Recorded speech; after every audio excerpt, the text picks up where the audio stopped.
হিন্দু ধর্মে পেঁয়াজ এবং রসুন ভগবানকে নিবেদন করা হয় না বা কোনো ধর্মীয় উৎসবেও ব্যবহার করা হয় না। কেন জানেন?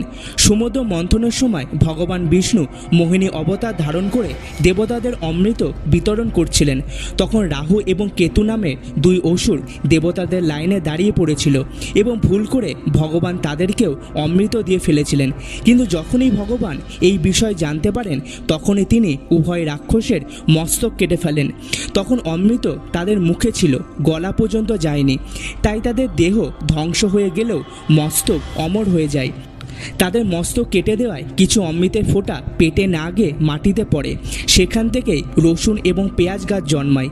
এই কারণে রসুন এবং পেঁয়াজকে অমৃত হিসাবে বিবেচনা করা হয় এবং বিভিন্ন রোগ ঠিক করতে ব্যবহার করা হয়, কিন্তু কখনোই ভগবানের কাছে দেয়া হয় না। কারণ পেঁয়াজ এবং রসুন সৃষ্টি হয়েছে রাক্ষসের মুখের